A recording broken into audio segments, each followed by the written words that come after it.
Hi, my name is Bob Brennaman. I'm a realtor in Charleston, South Carolina. Today we're going to talk about some of the benefits to potentially owning a second home and maybe some of the things that you should look out for if you're considering buying a second home. One of the big draws of Charleston, in my opinion, is the dining and cultural scene. The dining scene in downtown Charleston is off the charts good. Some of the top chefs in the United States are moving to Charleston. You're seeing a lot of redevelopment of Upper King Street. Areas that were blighted at one time have really turned into, honestly, some of the best dining of any place in the Southeast.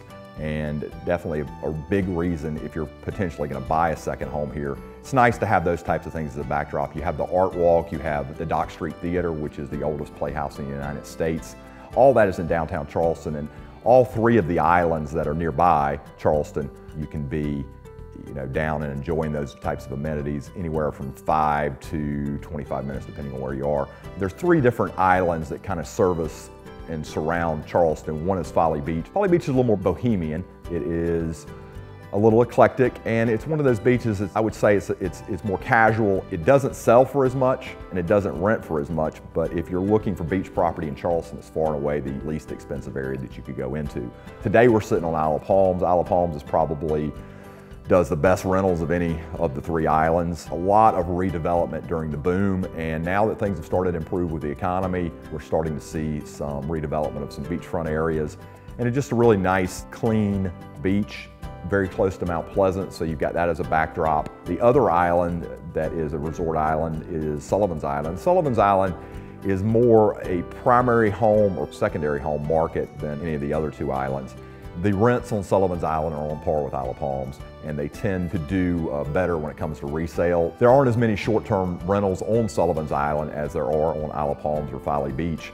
So the demand for them is a little bit higher. It also creates a little bit higher price point for the houses as they're not used as, these big rental machines that you see in some beach markets. Again, Sullivans Island, my personal favorite island of any of the islands in Charleston. It's more of a tight second home market than what you would think. Another benefit, I think, and something you probably want to consider if you're thinking about a second home is ease of access. Charleston is, blessed by good roads. A lot of money has been spent in the last 5 or 6, 7 years. They're finishing up a lot of road widening on 17, even some road work in downtown Charleston. The Ravenel Bridge was built probably about 10 years ago. So a lot of easy ways to get in and out in a car to Charleston. You also have the Charleston International Airport, which JetBlue starts flying out of in February. Southwest Airlines started flying out of here last year, and then you have your normal Delta and American and all those other airlines that fly in and out of here. So it's an easier place to get out of than it has been in the past, and certainly something you'd want to factor in if you're making an investment into a second home. The other benefit, I think, in owning a second home here is the tax base. You certainly do better if it's a primary residence tax-wise, but secondary home, tax rates are very good compared to a lot of other markets. Again, my name is Bob Brennaman. I'm a realtor out here on Isle of Palms, work the beach resort markets and anywhere in Charleston. So if you have questions about the area, questions about second homes, please feel free to call me at 843-345-6074, or you can visit me on the web at charlestonproperty.net. Thanks so much, y'all.